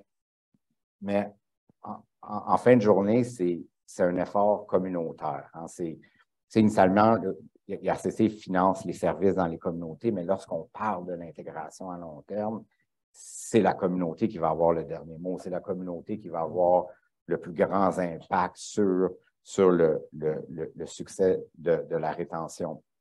Donc, comme je l'ai dit, je pense que ça va être de plus en plus important pour la communauté ou les communautés d'avoir ces réflexions-là par rapport à la réinstallation, surtout au travers du processus de concertation. Et donc, peut-être juste pour, comme j'ai dit, pour vous aider à démarrer cette réflexion-là, moi, je pense qu'il y a deux questions qu'on peut commencer avec. La première, c'est qu'est-ce que ça signifie pour la communauté francophone de faire partie de l'effort humanitaire de réinstallation? J'avais mentionné un peu, l'immigration francophone, il y a tout un discours, un construit, des revendications qui sont autour de l'immigration francophone. Si j'engagerais avec n'importe quelle personne dans la salle ici, on parlait d'immigration francophone, je pense qu'on aurait une belle, longue conversation. Si j'engage quelqu'un par rapport à la réinstallation, je lui demande qu'est-ce que ça signifie pour vous, la réinstallation. Je pense que, mon hypothèse est que notre conversation serait beaucoup plus courte. Comme j'ai dit, ce n'est pas un jugement, c'est normal. Quelles sont les implications pour la communauté francophone de réinstaller des individus qui proviennent de zones de crise? Je ne sais pas si vous vous souvenez, mais il y a quelques années, dans les nouvelles, il y avait cet exemple ici d'un étudiant syrien, donc un étudiant avec sa famille qui avait été réinstallé, évidemment, suite au conflit en Syrie. Et puis cet étudiant-là a appris le français et maintenant est au centre de formation médicale à Moncton. Puis, moi, en tant que personne normale qui consomme les nouvelles, je vous dirais, c'est probablement un des seuls exemples que j'ai vu, évidemment, dans les médias, où est-ce que la communauté célébrait une histoire à succès comme ça de quelqu'un qui a voulu apprendre le français, qui veut être formé en français, qui veut redonner à la communauté francophone. Puis, de là, les prochaines histoires à succès, ben, dans cette même veine-là, vont peut-être être au CCNB Bathurst, vont peut-être être au campus d'Edmundston de l'UDM. Mais qu'est-ce que ce narratif-là signifie pour la communauté francophone? Comment est-ce que la communauté peut être facilitatrice de succès dans la sphère de réinstallation? La deuxième grande question que j'ai, c'est comment est-ce que la communauté pourrait s'adapter pour développer une réponse spécifique à la réinstallation. Je l'ai mentionné, les données initiales démontrent que plus de la moitié des clients servis et réinstallés à Bathurst et Edmundston se sont exprimés dans une langue autre que le français. Donc si je continue dans mon raisonnement de questionnement, un réfugié qui arrive, qui apprend le français dans sa communauté, qui s'accueille, qui s'intègre, est-ce que c'est considéré un succès au même titre qu'un individu qui a été recruté à Destination Canada et qui s'installe dans une communauté? Comment est-ce qu'on contextualise l'impact de ces individus dans notre communauté? Essentiellement, c'est beaucoup de questions, puis comme j'ai dit, c'est normal qu'on n'ait pas les réponses, mais ça, c'est le genre de questions, je pense, qu'au niveau d'une concertation communautaire, on devrait se poser. Puis, pour terminer, je vais arrêter de parler dans quelques secondes. Les choses, ce que je veux que vous reteniez de tout ce que j'ai dit aujourd'hui, essentiellement, c'est que la réinstallation, c'est un projet humanitaire. C'est une opportunité de contribuer à un effort pan-national de réinstallation. Puis, aussi une chose, du fait qu'on a des parts qui sont des organismes francophones dans des communautés francophones, automatiquement, le réfugié qui parle français ou qui parle pas français, lorsqu'il passe par le service de réinstallation dans cet organisme-là, il y a un lien. Il y a un lien à la communauté. Il est servi par un organisme qui est enraciné dans la communauté. Donc, il y a un lien avec la communauté. Indépendamment de son vécu, indépendamment de sa provenance de la langue parlée, il y a une fenêtre dans son processus de réinstallation, il y a une fenêtre de temps où est-ce que le réfugié a un lien avec la communauté francophone. Et puis, je pense que la grande question à se poser, c'est quelles sont les implications de ce lien-là pour la communauté. Donc, beaucoup de questions, la réinstallation francophone, l'expertise dans la réinstallation francophone au Nouveau-Brunswick, relativement jeune encore, va se développer. C'est certain qu'il y a des succès, mais la communauté, selon moi, a beaucoup de questions qui peuvent se poser, peuvent engendrer une réflexion qui va à long terme soutenir les efforts de réinstallation. Super, merci. Ben, je pense qu'on vient de trouver le thème du forum de l'année prochaine. Ça va être la réinstallation. Merci, Nicolas. Puis, la prochaine fois, puis comme je ne suis pas intéressé à revenir, pas parce que ce n'est pas un bel événement, mais je pense que Je suis pas intéressé. l'étape logique, c'est que ça serait les fournisseurs de services qui continuent la discussion, qui Oui. peuvent parler de leur réalité terrain. Oui, c'est sûr. Puis, je vais aussi inviter, il y a un atelier dédié au service d'établissement cet après-midi. Puis, Normand, il va présenter les bonnes pratiques au niveau du centre d'accueil d'Edmundston. Fait que je vous encourage à aller voir, vous qui êtes intéressés par ce sujet particulièrement. Juan, on va faire ça vite. Puis j'ai le goût de laisser quelques minutes pour le public de poser des questions. Fait que, Juan, tu vas nous dire si là, je te demande de dresser un top 3 de bonnes pratiques de rétention pour les étudiants internationaux, ce serait quoi? Je ne voudrais pas me limiter aux étudiants internationaux. Je voudrais parler de personnes, immigrantes, réfugiés, étudiants internationaux, travailleurs étrangers temporaires. Je crois que nous, en tant que communauté d'accueil, en tant que fournisseurs de services, notre vision est courte à l'égard des besoins de la personne. La personne n'a pas seulement besoin d'un emploi. Et nous, on mise beaucoup sur la démarche technique de l'aider à trouver un emploi. Une fois qu'il est placé, merci mon ami, je passe au suivant. Nous, en tant qu'immigrants, on a besoin d'appartenance. Et l'appartenance, ça ne vient pas nécessairement automatique avec l'emploi. Et je l'entendais souvent lorsque je travaillais au Québec, les gens disaient, on trouve un emploi, l'intégration vient avec, c'est une erreur, c'est un piège. Moi, aujourd'hui, je suis colombien, j'habite à Edmundston. Ça serait facile pour moi de commencer à faire une recherche d'emploi, de me trouver un emploi à Québec, en Ontario, peu importe, déménager. Mais c'est quoi qui me décourage de déménager? C'est l'appartenance à ma communauté. Et comment est-ce que je l'ai développé? À cause que la communauté m'a ouvert les portes. Il y a deux personnes ici dans la salle. Il y a Marion, que ça fait comme 15 ans que je ne voyais pas. Il y a Denis Landrinado, qui est au plein milieu de la salle. Ces gens-là, on a fait le premier tour de l'espoir en 2012, en vélo. Pourquoi je parle de sport dans tout ça? Oui, j'avais un emploi, mais le fait de faire du vélo, de rencontrer des gens dans d'autres communautés, de côtoyer des gens, des locaux, des gens d'ici, des gens d'ailleurs, ça a créé l'appartenance, ça m'a créé le goût de rester. Ma famille vient d'Edmundston, ma femme vient d'Edmundston, ma belle famille est là. Donc ça fait en sorte qu'on a eu l'opportunité de se créer un milieu propice à l'intégration à long terme.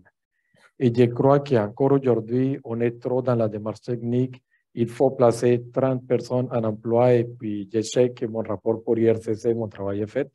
Mais la partie d'aller plus loin que trouver l'emploi, on la néglige encore.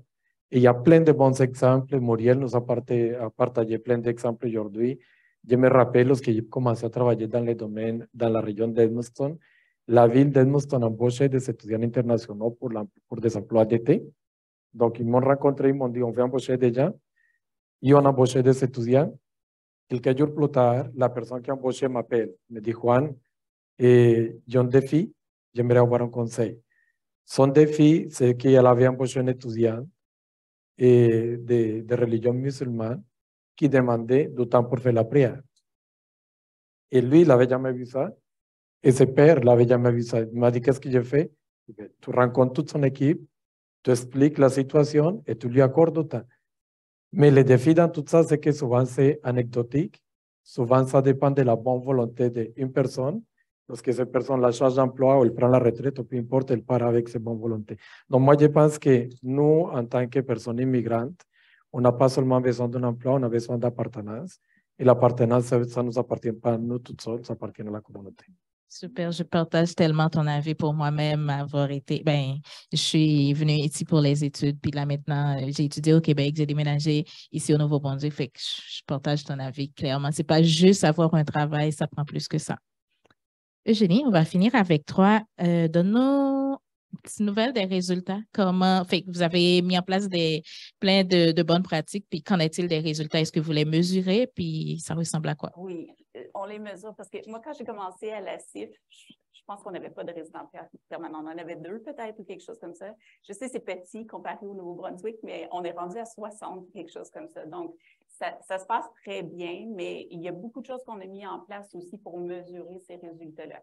Vu le gros bassin de résidents temporaires, on avait besoin d'une mesure concrète. Donc, vu qu'on ne pouvait pas noter tout dans iCare parce qu'on n'a pas de résident permanent, on n'avait pas de résident permanent, on s'est doté d'une banque de données qui allait suivre nos résidents temporaires, même avant qu'ils soient résidents temporaires. Donc, dès qu'on connectait avec un employé qui avait été recruté, on commençait déjà à prendre des notes. Qu'est-ce qui allait bien, qu'est-ce qui allait pas bien, comment ça se déroulait une fois arrivé sur l'île. Donc, on prend ce système-là pour prendre des notes détaillées pour ramener ça à nos bailleurs de fonds puis essayer de voir qu'est-ce qui manque comme service. Où est-ce qu'on prend beaucoup de temps dans l'établissement?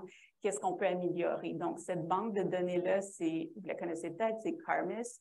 C'est un système de données qui est très similaire à iCare, mais c'est pour justement inclure ceux qui ne sont pas encore résidents temporaires, ceux qui le deviennent et ceux qui font la transition vers la résidence permanente. Donc, avec une banque de données comme ça, on mesure nos résultats, on voit ceux qui demandent la résidence permanente et ceux qui finissent par l'obtenir, qui transitionnent vers iCare. Donc, c'est un système qu'on a beaucoup apprécié jusqu'à présent et aussi, évidemment, communication entre tous les partenaires, entre les employeurs, les communautés, qu'est-ce qui fonctionne bien, qu'est-ce qui ne fonctionne pas, toujours dans l'optique de pouvoir changer nos services pour l'accueil des nouvelles familles. Donc, c'est toute petite réponse pour le temps qui reste. Super, merci beaucoup. Je vois là, on a 10 minutes pour des questions dans l'auditoire. On va essayer on va en trier là, Vincent-Luc. On est prêt pour la période des questions. Excellent. Bien, merci beaucoup au panel. Un bel applaudissement sûrement tout le monde pour notre panel. Vraiment intéressant. Un grand merci. Donc, même formule avec Guillaume. Si vous avez des questions, allez aux 2 micros qui sont disponibles pour vous. Puis les gens qui nous écoutent sur Zoom, vous pouvez nous envoyer des questions sur le chat. Puis on va en prendre un ou 2 si on peut. Là. Y a-t-il des questions dans la foule? Oui.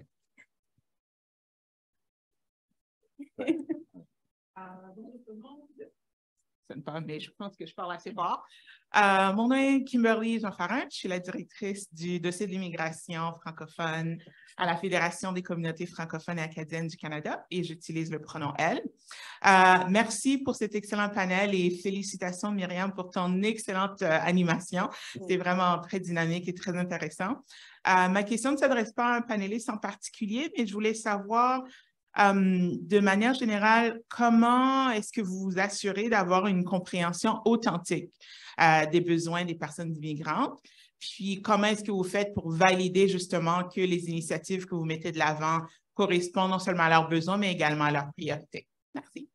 Est-ce qu'on va se battre pour répondre à la question? C'est qui se lance? Je peux commencer. C'est une très bonne question. Justement, on a eu beaucoup de rencontres récemment, puis cette question-là, elle est venue, puis nous, du côté de l'île du Prince-Édouard, moi, je ne sais pas combien de fois je l'ai répété, c'était une collègue de Colombie-Britannique qui l'avait si bien dit. C'était un apprentissage pour notre équipe d'établissement que, justement, il fallait bien écouter nos nouveaux arrivants, justement, dans l'évaluation des besoins. C'est un réflexe qu'on a. On a souvent beaucoup de réponses, mais on n'est peut-être pas expert dans tout. Puis, on a surtout la chance d'aller chercher ceux qui peuvent répondre au bon qu'est-ce qui a été la demande de base. Donc, il faut arrêter cette volonté-là de tout répondre dans une seule consultation. On a tellement de gens qui veulent aider dans notre réseau que si les besoins sont bien identifiés, on a bien écouté, c'est ça le nouvel arrivant, il ne faut pas avoir peur d'élargir l'offre de services en dehors de notre établissement, de notre service d'établissement. Donc, c'est une très bonne question, puis ce n'est pas un apprentissage qui est simple parce que c'est un réflexe de vouloir répondre à toutes les questions parce qu'on a ça en tête, parce qu'on a eu l'expérience, parce qu'on l'a vu chez quelqu'un d'autre, mais il faut aller vraiment chercher tous les services. Oui. Nous, c'est siempre une approche de service individualisée. Donc, la personne communique avec nous bien avant l'arrivée. Si des besoins sont identifiés par mon équipe, on travaille en réseau. Donc, ce n'est pas des gens qui travaillent séparément, c'est des gens qui travaillent en équipe. S'il y a une nouvelle réalité qui se présente, on discute ensemble, on valide, on met en place un service et ça se poursuit tout pendant les études. Rapidement, de notre côté, c'est sûr qu'on s'appuie sur les fournisseurs de services, mais également sur les districts, notamment le district Sud, qui reçoit quand même environ 88% des élèves nouveaux arrivants. Donc, qui, à travers le service de travailleurs d'établissement dans les écoles, ont cette relation-là avec les parents et les élèves. Mais aussi, on va aller valider beaucoup d'éléments d'action qu'on va mener à l'intérieur de comités consultatifs de groupes concernés pour vraiment prendre le pouls, s'assurer que ce qu'on fait répond réellement aux besoins, donc par l'entremise de comités consultatifs. Je vois une autre question qui s'en vient. Oui, bonjour. Donc, je m'appelle Marion Ray. Je travaille au Conseil multiculturel du Nouveau-Brunswick. Et j'ai une question pour Nicolas. Au niveau des parts, je voudrais savoir ce que vous avez fait auprès des communautés qui accueillent ces parts, parce qu'on sait que c'est des populations qui sont quand même assez particulières. Comment sont préparées les communautés à avoir ces centres-là? C'est ma première question. Et la deuxième question que j'ai par rapport à ces réfugiés, c'est que faites-vous pour les jeunes qui sont scolarisés entre 15 et 21 ans, qui arrivent dans les écoles et comment vous faites le lien avec la communauté? Parce qu'on sait que c'est une période un peu difficile, l'adolescence, et en plus, quand il y a eu ces traumatismes, comment vous faites? C'est deux vraiment bonnes questions. Moi, dans ma position, ce n'est pas des questions auxquelles je peux répondre. Puis je vais répéter ce que j'ai dit, comme amener ces questions-là aux fournisseurs de services. Eux vont pouvoir vous dire quel a été le niveau de préparation et tout. Puis ça va servir de réflexion. Est-ce qu'on a été bien préparé? Est-ce qu'on n'a pas bien été préparé? Où est-ce qu'étaient les lacunes? Malheureusement, je peux pas y répondre, mais je le sais que Normand va être en mesure de répondre à ces questions-là. Puis pour la deuxième, pour ta deuxième question, encore une fois, c'est un aspect de service. Hein, puis nous, on n'offre pas le service. C'est comme les services d'établissement. Il y a l'infrastructure, on appuie l'infrastructure, c'est les fournisseurs de services qui donnent le service, mais c'est où est-ce que je voudrais amener une nuance dans votre question, c'est l'importance de la collaboration entre les différents paliers de gouvernement, parce que IRCC peut réinstaller les réfugiés, les amener dans les communautés, financer un service dans cette communauté-là, mais ces gens-là arrivent et ils ont un bagage et ils ont des besoins, comme vous le mentionnez, ils ont un besoin d'intégrer le système d'éducation. Je ne vais pas aller trop loin sur ça, mais ils ont besoin en santé aussi, qui sont toutes des compétences provinciales. Et donc la chose que j'aimerais dire, c'est qu'il y a cette importance-là d'avoir cette collaboration-là et les canaux de communication ouverts entre le fédéral et le provincial pour s'assurer que dans le cas des réfugiés, une population qui est extrêmement vulnérable, que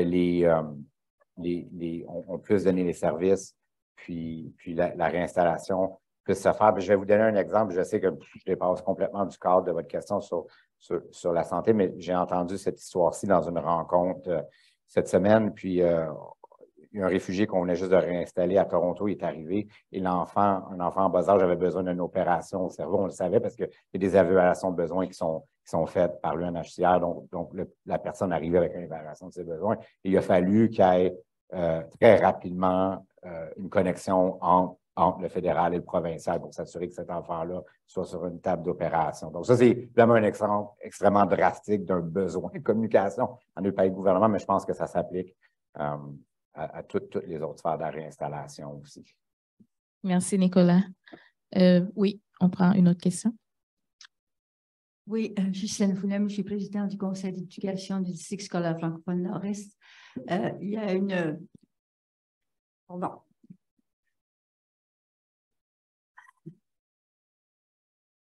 OK, je l'ai. Alors, c'est Madame, je pense que c'est Eugénie Parent, c'est vous? Bon, il y a quelque chose d'intéressant que vous avez mentionné par rapport à la reconnaissance des diplômes. Vous avez dit c'est réglé et si je comprends bien, vous avez dit que la commission scolaire et le centre de petite enfance ont fait leur devoir. J'imagine que c'est parce qu'on a besoin de personnel enseignant. Alors, moi, c'est ça que vous avez bien dit. Oui. Alors, comment vous êtes pris pour qu'ils fassent leur devoir? Parce que ça préoccupe. C'est drôle parce qu'on parle souvent de notre registraire à Lille, c'est le Superstar de l'Atlantique. On a la chance, c'est un individu qui a voulu faire le travail une bonne fois. Donc, c'est pas, je connais pas le contexte. Moi, on m'a expliqué ça à travers les ressources humaines et tout ça. mais c'est quelqu'un de décidé qui a commencé à voir les dossiers arriver à son bureau, puis il a dit, oh, OK, si je fais la tâche une fois, je vais la faire détailler puis bien la faire.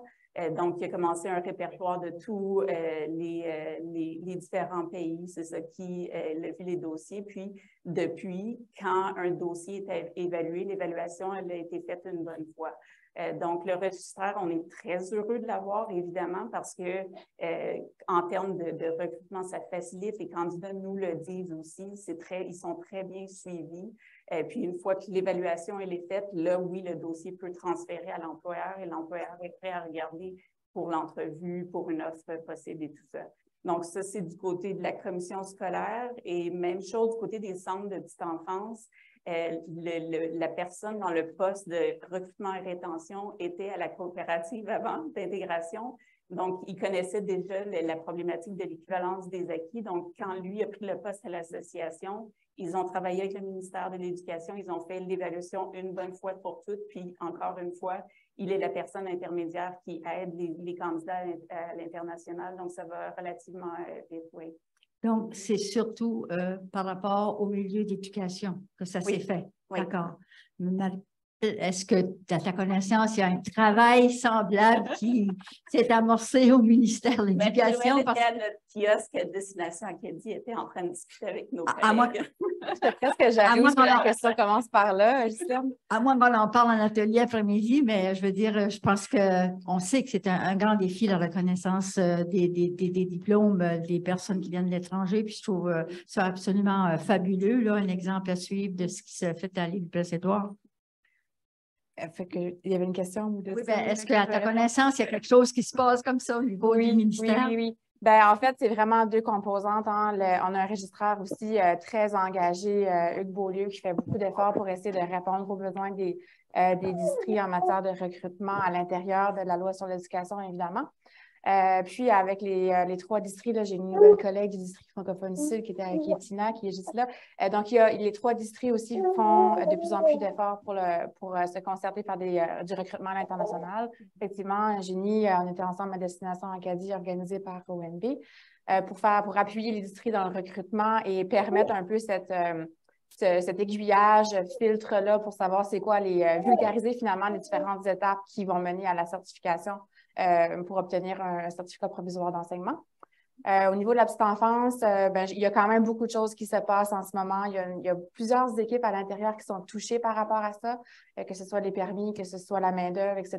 Donc, il y a une stratégie en main-d'œuvre qui est en train d'être créée. Et puis, il y a beaucoup de choses. Il y a un bon momentum en ce moment. Ce serait peut-être davantage à mes collègues à en parler au niveau de la petite enfance, mais il y a quand même un momentum. Je pense que les choses sont en train de se préciser pour permettre une plus grande reconnaissance des acquis, une certaine certification là, pour voir. Il y a certaines écoles qu'on a regardé le profil puis qu'on reconnaît la formation de 2 ans en petite enfance. Donc, il y a beaucoup de... Ça peut paraître comme des petites bouchées, mais on est vraiment en train de s'organiser pour pouvoir répondre à ces besoins-là. Puis je ne peux pas m'empêcher d'ajouter, puis c'est un peu un détail comme de sondage, ça serait intéressant de faire une étude, mais cet employeur-là, l'Association de centres de petite enfance, avait un roulement important de travailleurs. Donc, on faisait venir beaucoup de travailleurs temporaires, puis beaucoup partaient à cause que ce travail-là n'avait pas été encore fait. Donc, on avait des gens qui étaient sous-qualifiés ou qui n'étaient pas encore qualifiés, donc qui n'avaient pas le salaire qui allait avec, les gens ne restaient pas. Donc, cet employeur-là a perdu beaucoup, puis à un moment donné, ils ont fait le travail, puis ils ont changé les conditions de leur salaire aussi, et ils ont réussi à avoir un salaire plus élevé, puis depuis, les résultats sont meilleurs. Donc, je ne peux pas parler parce qu'on n'a pas d'études, mais c'est clairement des choses qu'on voit sur le terrain, donc c'est un autre fait à noter, oui. Et je vous encourage à continuer les discussions sur l'heure de la pause. Je ne l'avais pas mentionné tantôt, fait que je vois que vous êtes debout. On va prendre sa question vite. Oui, une dernière.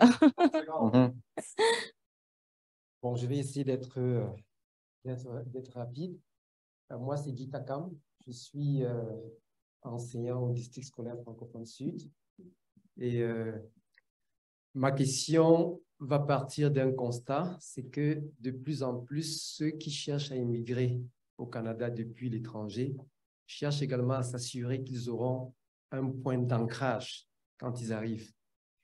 Et l'expérience que j'ai, c'est que les gens essayent de plus en plus de rentrer en contact avec des associations des ressortissants, par exemple, de certains pays ou de certaines zones qui sont constituées au Canada. Et puis, ces associations les aident un tout petit peu au moment où ils arrivent. Alors, ma question, c'est comment les organismes que vous représentez font pour intégrer ces associations dans la réflexion au cours des forums comme ceux-ci? Parce qu'habituellement, j'ai comme l'impression qu'on est un peu absent, que ces associations ne sont pas véritablement prises en compte. Là, il faut mener de telles réflexions. Ça, c'est un peu ma question.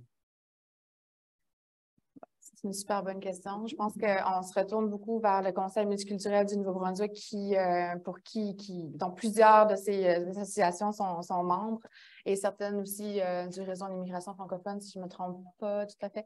Mais donc, c'est par l'entremise de réseau, mais c'est vrai qu'il y a peut-être ce manque direct-là. C'est pas pour mes autres collègues. Ben, moi, je vais parler au nom du réseau en immigration francophone. C'est sûr, on a vu et ces derniers temps comme une envie de ces associations de vraiment aller de l'avant puis de prendre part aux discussions. On a reçu des demandes d'adhésion d'associations multiculturelles qui aimeraient ça faire partie des discussions, puis c'est une belle chose.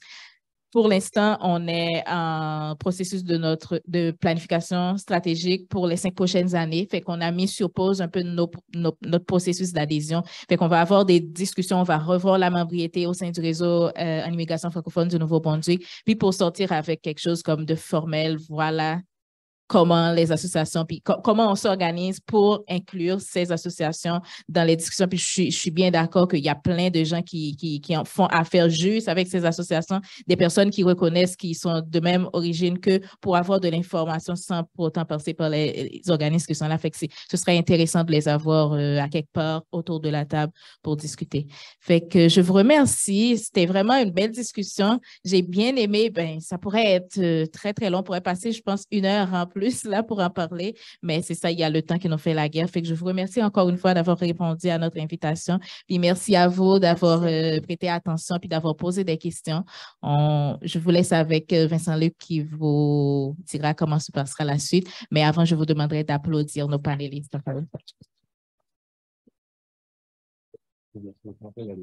Parfait. Donc,